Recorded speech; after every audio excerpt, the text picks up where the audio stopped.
Halo semuanya, jumpa lagi dengan saya Yulia Agnesia di mata kuliah Matematika Diskrit. Nah, kali ini kita akan melanjutkan graf bagian kedua di video sebelumnya ya. Nah, sekarang kita akan lanjut membahas mengenai representasi graf dan graf isomorfik. Justru sekarang kita akan merepresentasikan graf ke matriks. Nah, sebelumnya kan kita tahu relasi bisa direpresentasikan ke matriks, ya kan? Lalu juga bisa ke graf. Artinya dari matriks ke graf harusnya juga bisa gitu ya. Nah, emang bisa. Namun kan sebelumnya kalau di relasi yang bisa kita hubungkan representasikan ke graf itu hanya relasi yang dalam satu himpunan gitu ya. Nah, sebenarnya ini juga nggak perlu dibahas juga sebenarnya. Kita lanjutkan. Oke, untuk representasi graf pada matriks itu terbagi dua. Nah, yang pertama ada yang disebut dengan matriks ketetanggaan. Nah, matriks ketetanggaan ini menyatakan bahwa ketetanggaan antar simpul dalam graf. Lalu bila grafnya terdiri dari n simpul, maka kita bisa pastikan bahwa matriksnya nanti berukuran n kali n. Nah, karena kita akan melihat bagaimana ketetanggaan antar simpul gitu ya, makanya matriksnya akan berukuran n kali n.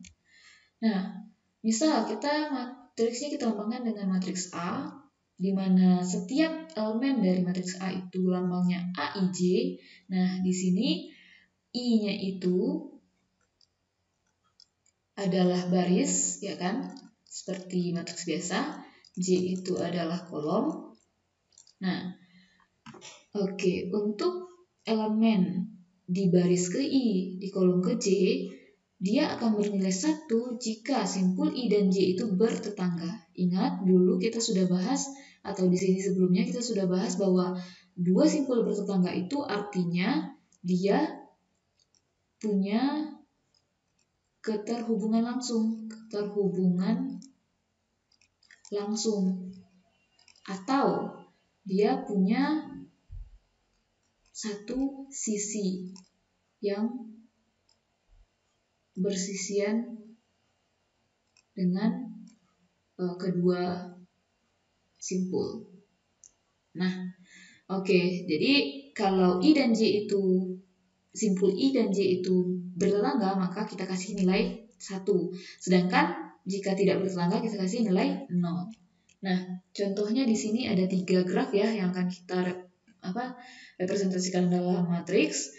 Nah, lihat di sini simpulnya ada 4, 1, 2, 3, dan 4. Maka setiap barisnya kita isi dengan setiap simpul ya, 1, 2, 3, 4. Di sini juga 1, 2, 3, 4. Nah, ingat di sini baris, di sini kolom. Nah, oke, kita ceknya itu baris kolom gitu ya. Walaupun sebenarnya sama aja kalau untuk graf sederhana ya.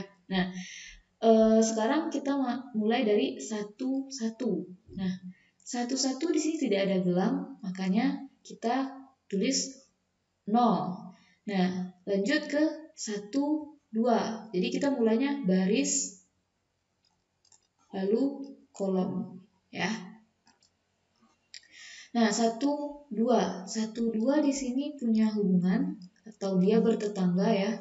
Punya hubungan itu langsung, makanya dia bertetangga, kita tulis 1. Lalu 1, 3.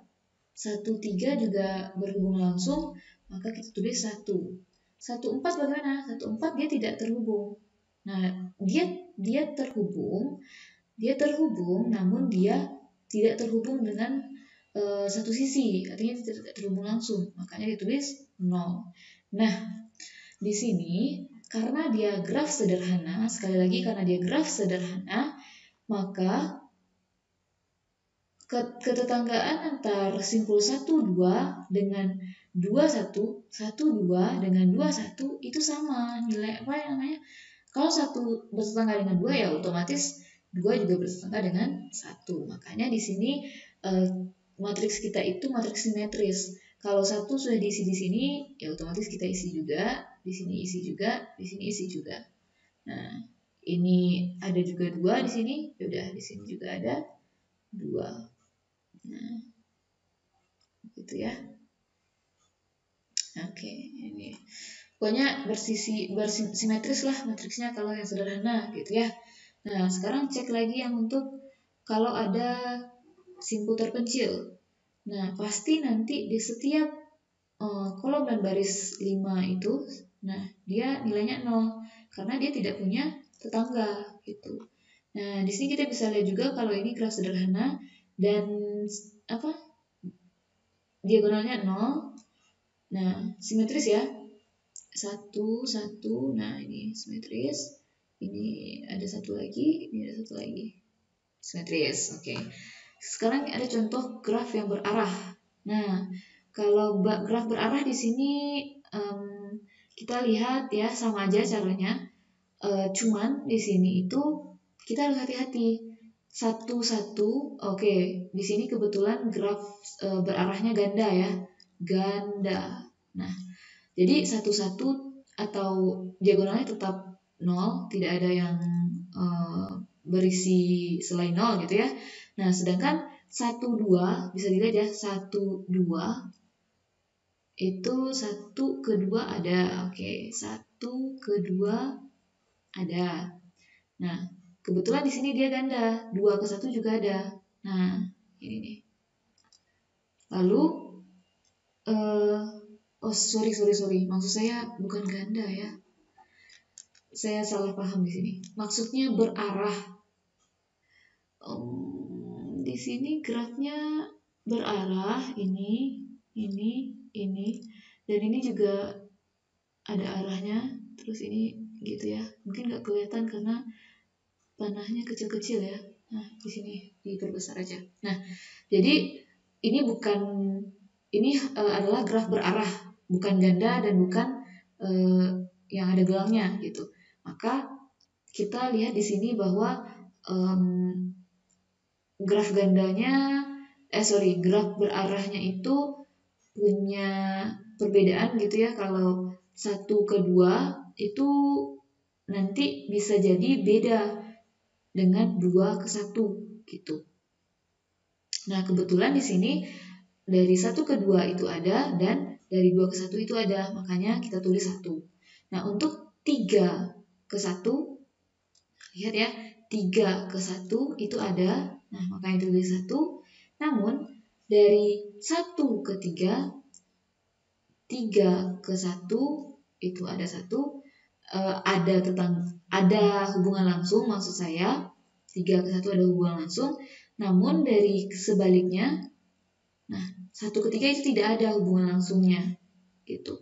Makanya 1 ke 3 itu 0, kita lambangkan dengan 0. Makanya di sini tidak simetris gitu kalau yang graf berarah. Paham ya? Tidak selalu simetris gitu. Bisa simetris, bisa. Kalau graf berarahnya itu lengkap gitu. Lengkapnya gimana? Ya, setiap dua simpul dia punya arah sebaliknya gitu. Nah, oke, kita lanjutkan untuk graf yang berarah ganda. Nah, di sini maksud saya bukan graf berarah ganda, tapi graf berarah graf ganda maksudnya. Banyak yang error ya sekarang. Nah, graf ganda di sini nggak ada arah. Nah, kalau graf ganda itu kita tidak bisa nyatakan isi atau elemen dari matriksnya itu dengan 1 dan 0 saja, tidak bisa. Maka kita harus mengikuti banyak derajat setiap atau banyak hubungan langsung antar simpul gitu. Nah, kita lihat aja di sini ya. Untuk 1, 3, nah kita langsung ingat ya, baris ke kolom. Nah, lihatnya baris ke kolom. Oke. Baris ke kolom 1, 3. Nah, lihat dari 1 ke 3. Nah, di sini kita lihat ada 2 ya. Sisi yang menghubungkannya. Maka kita tulis di sini 2. Karena dia graf sederhana, maka dari 3 ke 1 juga punya 2. Nah, dari 3 ke 1 punya 2 juga. Oke, sampai sini bisa ya. Nah, sekarang kita cek di 3 ke 3.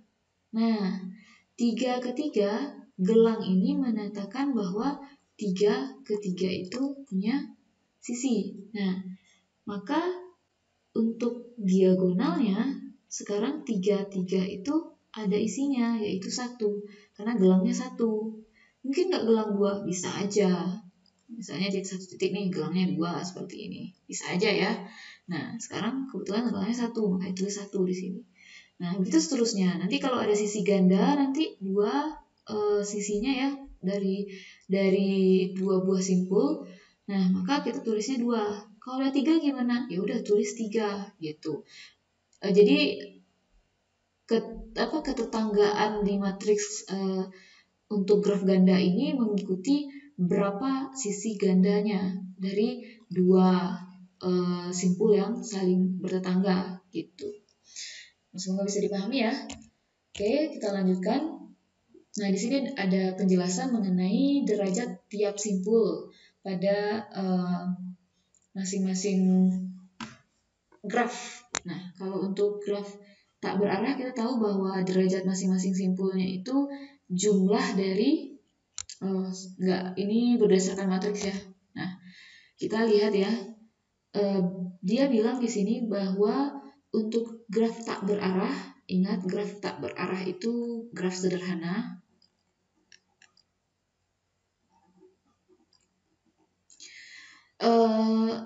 Untuk melihat banyak derajat setiap simpul, kita bisa menjumlahkan. Nah, ini kan J-nya yang jalan ya, J-nya yang jalan. Nah, berarti J itu tadi balik lagi, J adalah kolom. Berarti setiap kolomnya jalan, kolom 1, kolom 2, kolom 3, kolom 4. Nah, artinya kita menjumlahkan I. Oke, misal kita menjumlahkan simpul 1. Kita mau tahu derajat pada simpul 1. Kita jumlahkan semua elemen dari baris 1 pada matriks kita. Itu maksudnya. Nah, itu untuk graf sederhana atau graf tak berarah ya. Nah, contohnya ini kita bahas aja contohnya langsung. Kita pengen tahu berapa sih derajat simpul 1. Kalau pada gambar ini ada 2 ya, ada 2. Nah, kita lihat pada matriksnya, kita jumlahkan semua elemen pada baris di simpul 1. 1 ditambah 1 sama dengan 2. Sekarang kita cek untuk yang ini nih, yang 3. Graf 3, derajat 3 juga. Nah, kita cek di simpul ketiga, maksud saya simpul 3, derajatnya 3 gitu ya. Nah, simpul ketiga, nah kita ceknya itu yang baris ya. Barisnya terlihat bahwa jumlah elemennya semuanya ada 3. Makanya derajatnya itu 3. Gitu. Bisa ya? Nah, sekarang cek nih untuk si simpul terkecil, 5. Nah, kita lihat 5. Jumlahkan semua elemen yang ada di baris kelima. 0, makanya derajatnya 0. Seperti itulah kira-kira. Sekarang kita lihat untuk graf berarah. Kita kalau di graf berarah, derajat itu dibagi 2 ya. Ada derajat in dan derajat out, atau derajat masuk dan derajat keluar. Nah, untuk derajat masuk, nah ingat sekali lagi ya, kita tadi mulainya itu dari baris ke kolom. Ingat ya, baris kita melihat keterhubungannya itu mulai dari baris ke kolom. Nah, baris kolom gitu. Berarti kita bisa lihat bahwa misal baris 1 ke 2 ke kolom 2. Nah, jangan itu deh, 3 aja deh yang kelihatan banget. Baris atau simpul 3 ke simpul 1 misalnya. 3 ke 1. Nah, 3 ke 1. Terlihat ya panahnya itu keluar. Nah, artinya kalau mau lihat yang derajat out gitu ya, kita hitung pada baris. Nah, baris itu derajat keluar. Kalau kolom, lihat kalau tadi 3 ke 1, nah berarti kan satunya kolom ya. Nah terlihat bahwa masuk kan si arahnya. Nah berarti untuk kolom kita lihatnya derajat yang masuk gitu. Makanya di sini kalau dilambangkan ya, untuk melihat in atau masuk, jumlah nilai pada kolom gitu, yang jalan I, ya kan? Kalau untuk melihat derajat keluar, maka jumlahkan nilai-nilai pada baris ke I, atau yang jalan itu J gitu. Oke, semoga bisa dipahami ya. Nah, selanjutnya kita bisa merepresentasikan graf itu selain berdasarkan ketetanggaan antar dua simpul atau antar simpul, kita juga bisa melihat bersisian dari simpul dengan sisinya, atau dinamakan juga dengan matrik bersisian. Nah, jadi di sini dia menyatakan kebersisian simpul dengan sisi. Nah, misal suatu graf punya m buah simpul dan m buah sisi, maka matriksnya sudah pasti berukuran n dikali m. Nah, simpul terletak pada baris pastinya, dan sisi terletak pada kolom. Nah, dan kalau kita misalkan matriksnya dengan matriks simbol matriks A gitu, untuk elemen bernilai 1 itu menyatakan bahwa simpul I bersisian dengan sisi ke J. Dan kalau dia tidak bersisian maka kita kasih nilai 0. Nah, di sini ada I-nya kecil ya. Baris I itu menyatakan label simpul, sedangkan baris ke J itu melambangkan label sisi. Nah, contohnya di sini bisa dilihat. Di sini kita punya graf ganda ya. Graf ganda. Nah, untuk sisi kita punya ada 5 sisi dari 1 sampai 5. Untuk simpul kita punya 1 sampai 4 simpul. Nah, sebagaimana penjelasan yang tadi, simpul kita taruh di sisi di baris. Nah, ini simpul. Dan sisi kita letakkan di bagian kolom. Nah, di sini kita mengisinya ya udah 1 bersisiankah dengan E1? Bagaimana cara melihat dia bersisian atau tidak? Lihat apakah adakah apakah sisi E itu menghubungkan simpul 1 dengan simpul yang lain? Iya, ternyata. Berarti kita kasih nilai 1. Coba kita lihat yang tidak. Simpul 3 tidak bersisian dengan E1. Nah, lihat simpul 3 ini, E1 ini. Di sini E1 sama sekali tidak menghubungkan simpul 3. Nah, maka dia tidak bersisian. Makanya kita kasih 0. Nah, begitulah seterusnya ya. Oke. Nah, ternyata bahasa untuk matriks bersisian seperti itu aja. Oke, bisa lah ya. Nah, representasi graf terakhir itu ada yang namanya senarai ketetanggaan. Nah, untuk senarai ketetanggaan ini bukan graf ya, tapi lebih kurang dia seperti tabel. Nah, senarai ketetanggaan di sini dia mengenumerasi simpul-simpul yang bertetanggaan. Atau kita menteli satu-satu simpul-simpul yang bertetanggaan. Nah, di sini bisa dilihat graf yang pertama adalah graf sederhana. Nah, graf sederhana ada 4 simpul ya, kita tulis dulu simpul-simpulnya berapa saja, 1, 2, 3, 4. Nah, kita teli lagi, untuk simpul 1, dia bertetangga dengan simpul berapa saja. Nah, lihat di gambar, simpul 1 bertetangga atau terhubung langsung ke simpul berapa aja. Ternyata dia berhubung langsung ke simpul 2 dan simpul 3, makanya kita tulis 2,3 simpul tetangganya. Nah, selanjutnya simpul kedua. Nah, lihat yang berhubungan langsung dengan dia simpul berapa aja? 1, 3, dan 4. Makanya di sini tulis 1, 3, 4. Begitu seterusnya. Nah, begitu juga dengan ini ada graf sederhana juga, namun ada sisi terpencil atau ada simpul terpencilnya. Nah, berarti nanti di simpul 5 itu tidak ada sisi tetangga, tidak ada, makanya kita tulis strip di sini. Nah, sedangkan di sini ada graf berarah. Graf berarah ini kita tulisnya simpul terminal ya. Jadi balik lagi ada simpul simpul awal dan simpul akhir. Nah, kalau kita ambil untuk simpul awalnya itu 1, nah lihat simpul awalnya 1, maka simpul terminalnya berapa aja? Terlihat di sini yang keluar dari simpul 1 itu hanya 1, yaitu sisi yang hubungan 1 ke 2. Nah, makanya yang bertetangga dengan 1 di sini adalah 2. Nah, gitu ya. Jadi hitungannya di sini simpul awal dan simpul akhir gitu. Nah, kalau simpul 2 awalnya 2, akhirnya berapa aja? Nah, dilihat di sini yang keluar dari 2 adalah maksudnya yang sisinya keluar dari 2 menghubungkan ke simpul 3, kemudian simpul 4 di sini, dan di sini ada juga simpul 1. Nah, makanya ditulis 1, 3, 4, begitu seterusnya ya. Oke. Sepertinya hanya ini saja ya pembahasan mengenai representasi graf. Jadi representasi graf ini sebenarnya bermanfaat apabila kita akan menyatakan graf itu misalnya ke dalam pemrograman komputer gitu.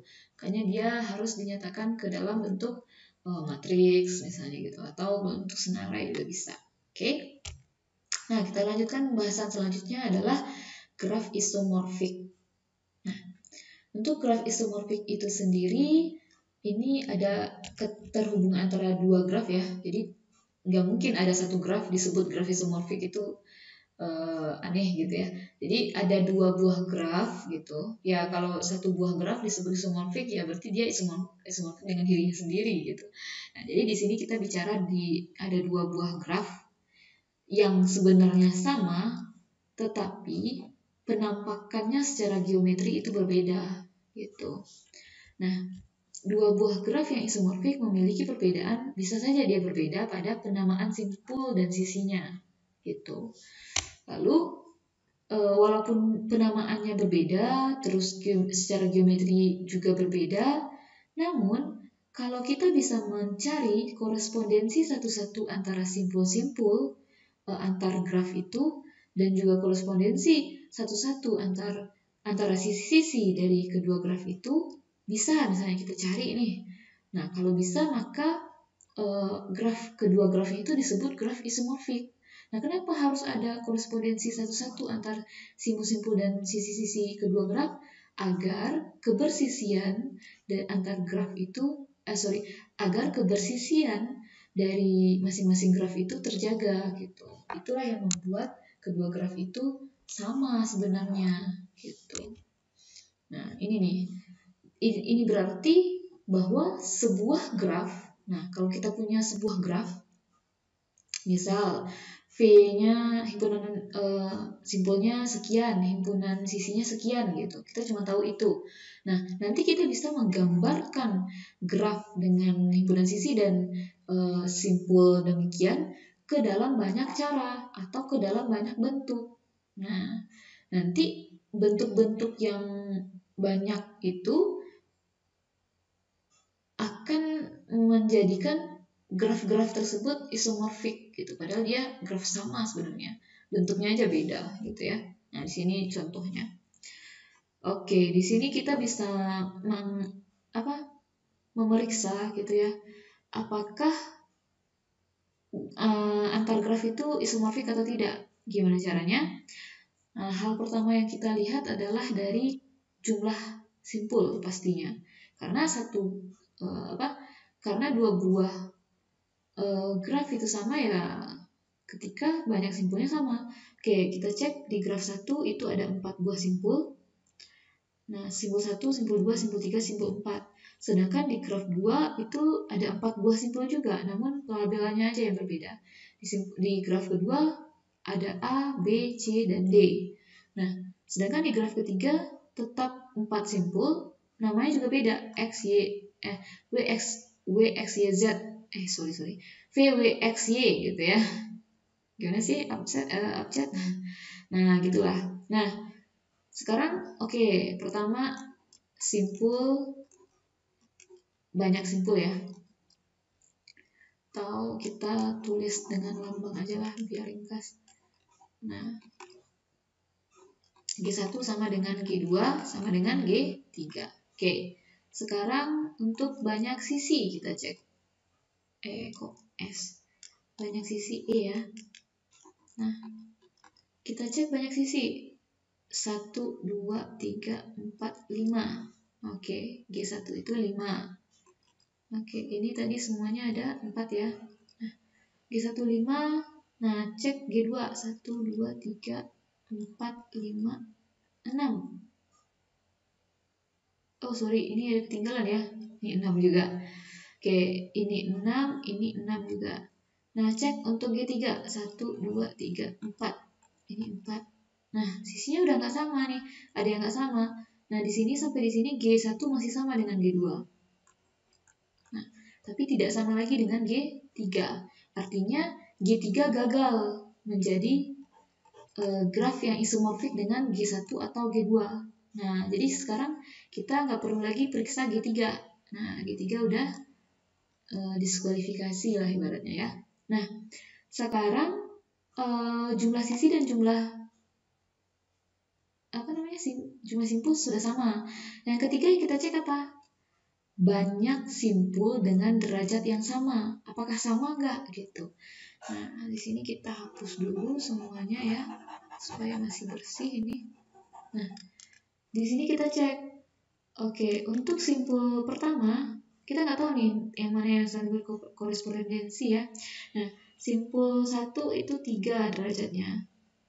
Nah, kita cek di simpul yang lain, ini ada 3 juga. Atau satu-satu dulu deh, boleh. Nah, di sini 1, 3, yang simpul 3 juga 3, simpul ini juga 3, simpul ini juga 3. Nah, kebetulan keempat 4 simpulnya berderajat 3, artinya ada 4 simpul berderajat sama. Nah, untuk G2 bagaimana? Ternyata ini juga 3, ini 3, ini 3, ini juga 3. Nah, di sini ternyata 4 simpulnya berderajat sama juga. Nah, berarti yang syarat ketiganya banyak simpul dengan derajat sama dari kedua graf adalah sama. Nah, dan nih, apakah dengan ketiga-tiganya ini dipenuhi, apakah dia langsung jadi graf isomorfik? Tidak, kita mesti cek lagi korespondensi satu-satu antar simpulnya. Kita cek di contoh selanjutnya untuk korespondensi. Maka graf 2 dan graf 1 dan graf 2 ini adalah dua graf yang saling isomorfik gitu. Tapi kalau yang G1 dengan G3 itu tidak isomorfik, maupun G2 dengan G3 tidak isomorfik. Nah, gitu ya. Oke. Lanjut. Nah, terlalu sulit dong mencari korespondensi satu-satu, ya itu harus dilalui gitu. Namun nanti bagaimana cara mencek apakah korespondensi satu kita itu tepat atau tidak? Nah, kita bisa cek melalui matriks ketetanggaan. Nah, matriks ketetanggaan graf isomorfik itu harus sama, gitu ya. Nah, contoh di sini kita punya dua buah graf. Misalnya di sini, di sini G1, di sini G2. Nah, ini kalau kita cek satu-satu seperti yang sebelumnya, banyak sisinya sama, misalnya 1, 2, 3, 4, 5, 1, 2, 3, 4, 5, 1, 2, 3, 4, 5, 6, 1, 2, 3, 4, 5, 6, sisinya juga simpul sama, 1, 2, 3, 4, 5, 1, 2, 3, 4, 5, udah sama. Terus nanti simpul-simpulnya juga sama, nanti juga kita cek ya. Nah, udah kita cocokin sama juga korespondensinya, sekarang kita cek. Nah, sekarang korespondensi terlihat bahwa yang E ini pasti dengan Z ya, karena yang punya satu derajat cuma mereka gitu. Nah, untuk yang 3 ini sudah pasti korespondensi berdua, D dengan V. Kenapa? Karena dia menghubungkan sisi yang derajatnya 1 gitu. Nah, untuk 3 simpul lagi bagaimana caranya? Kita cek dari simpul yang berderajat. Oke, kita catatlah dulu ya. E dengan Z, kemudian D dengan V, lalu kita cek di sini kan 3, di sini juga 3. Nah, ada nih satu yang beda, dia punya derajat 2 si B. Kita cari W, X, Y yang punya derajat 2. Y ternyata, berarti B itu derajat pasangannya nanti Y. Nah, selanjutnya untuk A dengan C itu mana yang cocok? W dengan X mana dia? Nah, di sini kita lihat bahwa A dengan C itu menghubungkan dua sisi yang sama. Jadi terserah, boleh A dengan W boleh, A dengan X boleh. Makanya kita boleh salah satu, A dengan W misalnya. Nah, C dengan X. Nah, ini nih korespondensi satu-satunya. Nah, sekarang bagaimana cara mencek ke matriks tetangga? Nah, ini dia. Kita tulis matriks ketetanggaan untuk G1. Nah, di sini terlihat bahwa simpul di G1 itu A, B, C, D, E. A, B, C, D, E. Ini harusnya digeser ke sini ya. Ini A, B, C, D, E. Nah, kemudian untuk yang si G2 itu mulainya dari X, Y, W, V, Z. Nah, ini gimana caranya gitu ya. Nah, ini berdasarkan korespondensinya urutannya. Kalau kita mengurutkan di G1-nya A, B, C, D, E, nah di G2-nya gimana? Harus X, Y, W, V, Z. Maksudnya harus seperti ini. Ya, harus sesuai. A tadi kita korespondensinya dengan siapa? A dengan W. Oke, berarti dia di sini makanya W ya. Ya udah, kita ganti dulu. Ini W, ini X. Nah, A dengan W berarti saya salah terusan. Ini W. A dengan X. Nah, A dengan X makanya di sini ditulis X. Nah, lihat ya. Baris 1 itu harus sama simpulnya. Harus yang berkorespondensi maksudnya. Nah, B dengan Y. B dengan Y. Nah, ini. Makanya di sini baris yang kedua Y. Karena di sini C, lihat korespondensi C dengan siapa? Ternyata C itu dengan W. Makanya di sini W. Lalu di sini ada D, lihat D ini korespondensinya dengan V, maka di sini V. E itu dengan Z, makanya E Z. Nah, baru seperti itu gunanya mencari korespondensi. Apakah kita punya nih graf gitu. Langsung cari matriks korespondensi satu-satunya masing-masing. Ya nggak bisa, kita nggak bisa temukan dia sama atau tidak kalau urutan si simpulnya itu belum terkorespondensi gitu. Jadi nggak bisa asal-asal bikin aja matriksnya ya. Nah, setelah kita tahu ya udah tinggal dicari aja ya keterhubungannya seperti halnya kita sudah bahas sebelumnya. Nah, gitu ya. Masing-masing matriks nih dicari, masing-masing graf dicari dulu. Nah, setelah ketemu, nah, kita cek apakah sama matriksnya atau tidak. Pertama kalau untuk matriks besar ya udah cek dulu diagonal. Nah, diagonal sama nih. Terus lihat yang atasnya. Ini 1 3 0. Nah, sama. Sini 1 cuma 1. Ini sama, ini sama, ini sama. Nah, berhubung ini matriksnya sederhana, nah kita nggak perlu cek yang bagian bawah, ya. Kenapa? Karena dia pasti simetris. Otomatis ini sama, AG1 sama dengan AG2. Makanya dia isomorfik. Tuh. Saya G1 kesimpulannya isomorfik dengan G2. Oke, seperti yang sudah dibahas, syarat dari graf isomorfik itu pastinya gitu ya, pastinya yang pertama adalah dia harus punya simpul yang sama. Kemudian dia punya sisi yang sama. Dia punya simpul yang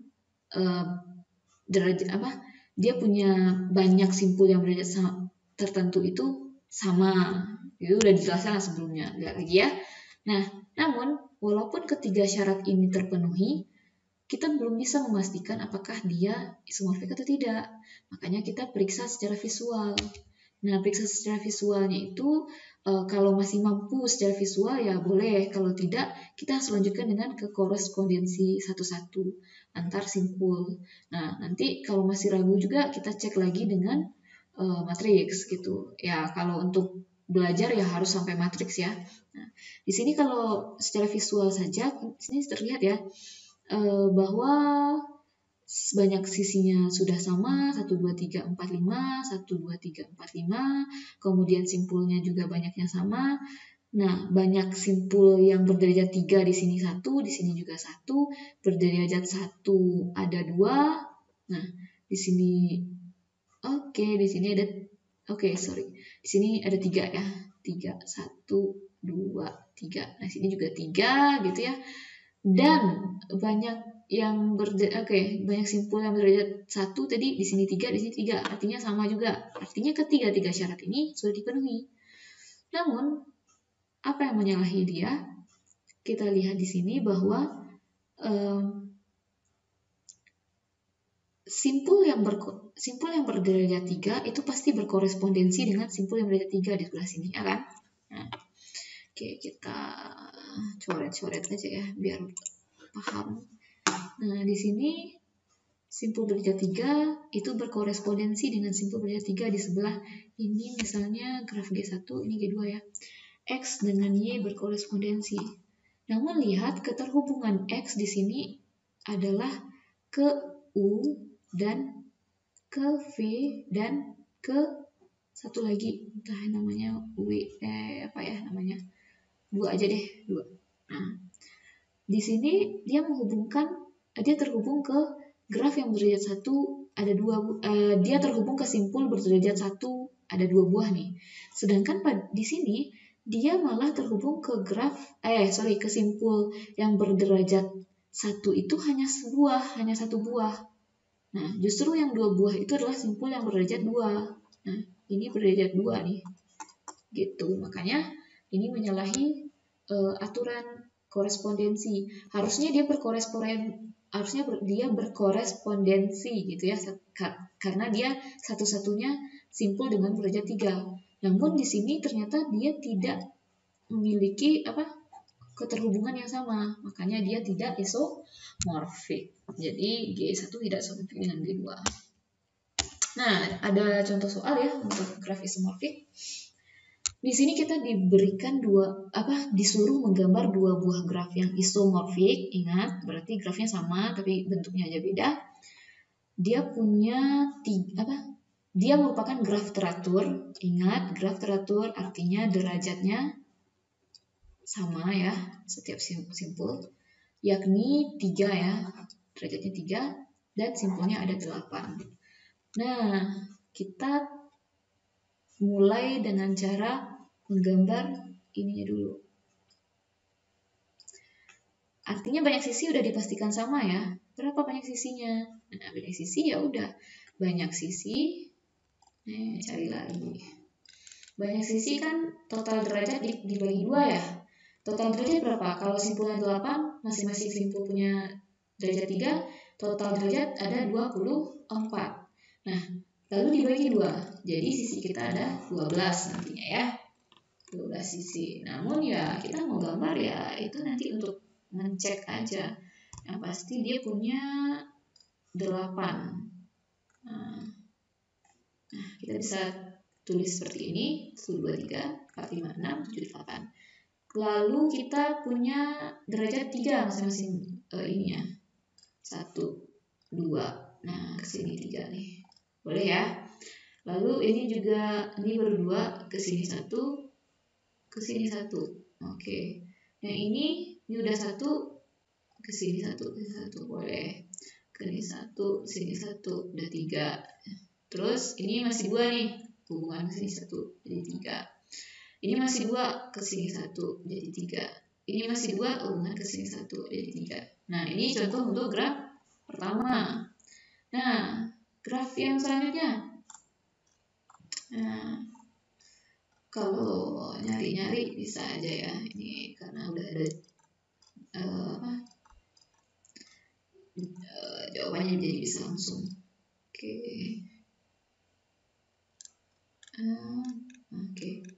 Nah, di sini sebentuk seperti ini bisa ke sini, ini bisa ke sini, lalu ini ke sini.